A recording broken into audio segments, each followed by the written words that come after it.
Okay, so welcome to my tutorial on Time Machine. Okay, so I got myself an external hard drive to test out the features of Apple's Time Machine. Time Machine is an automatic backup program built into Mac OSX Leopard and Snow Leopard. The key principle is to allow you to find files from a previous time and restore them. It will also allow you to restore a Mac from a backup. So if you've bought yourself a brand new iMac and you've got an old Mac with a backup, use your Time Machine and restore it when you first boot up. An example for your Time Machine feature would be if you knew you had an audio track last week but you think it's been deleted, this will allow you to view your computer from 1 week ago, almost like looking back in time, find the track that you were after and restore it back into the future tense, if you will.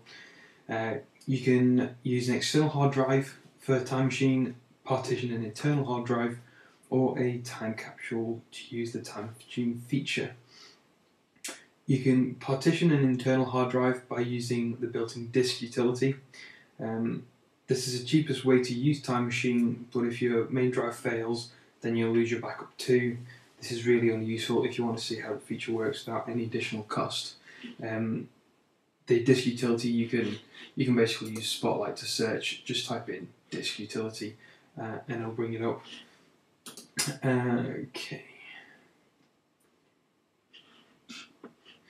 The external hard drive option is probably the best from a reliability, cost balance point of view. The time capsule, which is available from Apple, it's their product. It'll provide you with the ability to back up wirelessly, and that'll be multiple machines simultaneously as well. It's got a built-in router, so there's quite a few bells and whistles added on for the money, but it is pretty costly. This tutorial is based on a USB external hard drive, as you can see on the top right here. So just give me 1 sec, I'm going to bring this resolution down.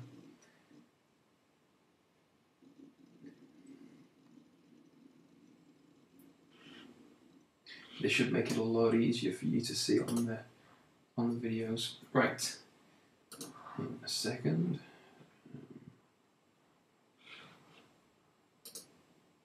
There we go.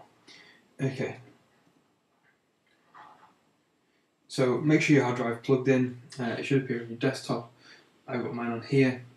It has been used and currently in use. I've just disabled it so I can walk you through the process.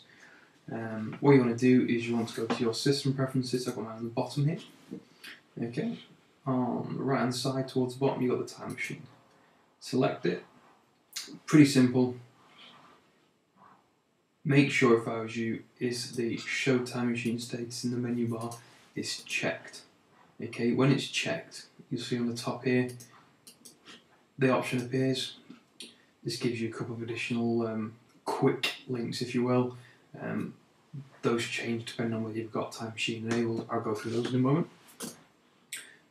So select your backup disk.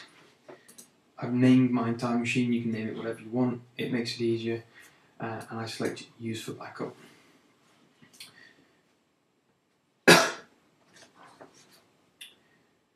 Under the options button here, you can exclude certain folders. It's a great way to save space on the Time Machine hard drive, and recommended that you exclude any large files that you can do without if you did have a data loss issue. And if you've got a torrent folder, I'll exclude that as well. It just means that the footprint for your backups are a lot less. The first backup is likely to be large and may take quite a while. It's okay, just let it be and come back to it later. I've already got a full backup, so I'm just doing for your benefit.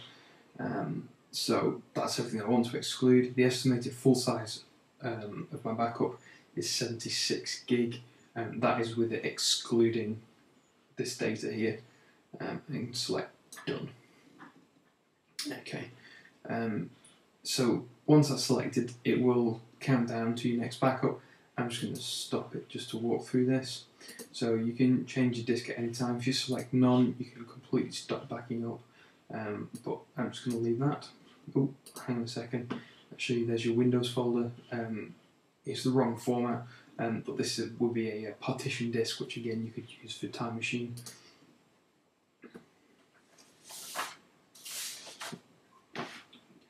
Okay, the way it backs up, essentially, it will back up your data, anything that has changed every hour for the previous 24 hours.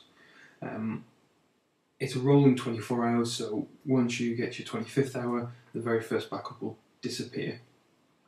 It will then hold a daily backup for the previous month. I'm not too sure it's 30 or 31 days, but you know, it's more than enough. Again, that's a rolling one, so once you get to a month's worth of backups, it will start deleting them, but we'll still keep a weekly backup for all previous months, and it will store as many of those as you can until your hard drive is completely full, of which it will then slowly delete the old ones. Okay. So I've selected a disk, I've excluded any drives, and I will quit out of here. On your top, you have got the quick link, if you will. So this will tell you that it's waiting to back up, or when it was last backed up. You can manually back it up, you can enter time machine, or you've got your shortcut to your preferences, like we had a second ago. There we go. So I would just select backup now, and it will calculate my changes, index, and finish. So that was quick. There's obviously no changes since I last booked up. And to give you an example of exactly how Time Machine works, I've got a folder here. Okay, it's my movies folder. Okay, and I knew I had a folder in here, sorry, a file in here, and this file has disappeared. So the principle being, you select Enter Time Machine,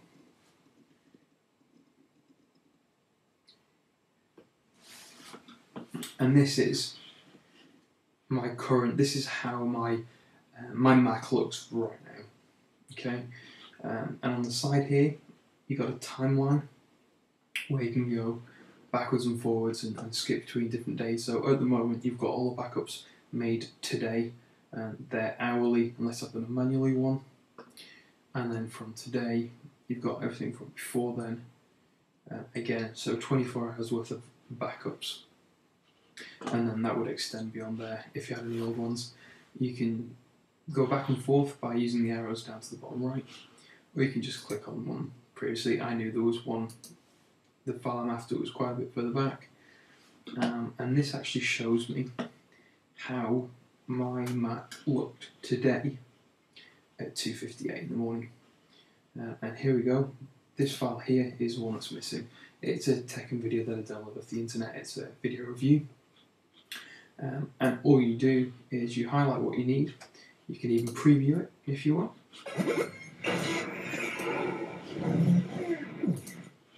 Okay, yeah, that's definitely the one I want. And then you click Restore. And it literally brings that file back into the future. Copies it over.